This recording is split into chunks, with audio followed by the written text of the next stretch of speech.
మనకి నార్మల్గా ఫిష్ అంటేనే ఇష్టం ఉండదు. అలాంటిది ఫిష్ కర్రీ తినమంటే ఎలా తింటాను చెప్పండి? ప్రాణం మీదకి వచ్చేదు. అందుకే ఇంకా ఆ రోజు కూడా హిడెన్ నాలో ఉన్న షెఫ్ బయటకు వచ్చేసారనమాట.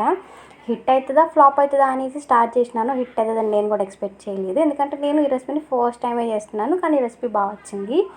ఆ రెసిపీ ఏంటి, ఎలా చేయాలి అని చూసే కన్నా ముందు అందరికీ హాయ్, నా పేరు ఆయిషా. మన ఛానల్లోకి స్వాగతం, సుస్వాగతం.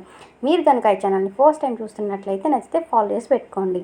ఆ రోజైతే మా ఇంట్లో ఎండి చేపలు గోంగూర చేశారనమాట. నాకు నచ్చక ఈ రెసిపీ స్టార్ట్ చేసినాను. ఫస్ట్ కొత్తిమీర, పుదీనా, పచ్చిమిర్చి మిక్సీ పట్టేసుకోవాలి. దాని తర్వాత ఇక స్టవ్ ఆన్ చేసుకొని బండ్లు పెట్టుకొని ఆయిల్ వేసుకొని పోపు దినుసులు వేసేసుకోవాలన్నమాట. మా ఇంట్లో కరివేపాకు చెట్టు బాగా పెంచాం కాబట్టి నేను ప్రతి కర్రీలో కరివేపాకు ఎక్కువ వేస్తాను. అలాగే దీంట్లో కూడా కరివేపాకు వేసుకొని మనం మిక్సీ పట్టేసుకున్న మిశ్రమం కూడా దీంట్లో వేసేసుకోవాలి. అల్లం వెల్లుల్లి పేస్ట్ కూడా వేసుకొని ఎంత వీలైతే అంత సన్నగా కట్ చేసుకున్న ఆలు ముక్కల్ని కూడా దీంట్లో యాడ్ చేసేసుకొని ఉప్పు, పసుపు, కొంచెం గరం మసాలా, ధనియా పౌడర్, ఇంకా కొంచెం దాల్చిన చెక్క పౌడర్, కొంచెం చికెన్ మసాలా వేసేసుకొని ఇక ఆలుని మంచిగా మధ్య మధ్యలో కలుపుతూ ఫ్రై చేసేసుకోవాలి.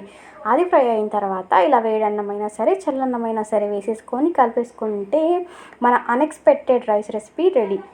దీంట్లో చెప్పడం మర్చిపోయాను, కారం, వెల్లుల్లి కారం మాత్రమే యూజ్ చేయాలి. అప్పుడే దీని టేస్ట్ బాగుంటుంది అనమాట. అంతే.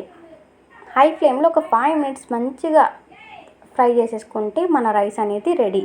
సింపుల్గా అయిపోతుంది. నేను కూడా ఫస్ట్ టైమే ట్రై చేసినాను, కానీ చాలా బాగా వచ్చింది. మీరు కూడా నాలాంటి సిచ్యువేషన్ ఫేస్ చేసినప్పుడు ఇలాంటి రెసిపీస్ మీకు యూజ్ అవుతాయి. అందుకే ఫాలో చేసి పెట్టుకోండి. ఇక అయితే నేనైతే తినడానికి వెళ్ళిపోతున్నాను. రెసిపీ నచ్చితే మీరు కూడా చేసుకొని మీ ఇంట్లో తినేయండి.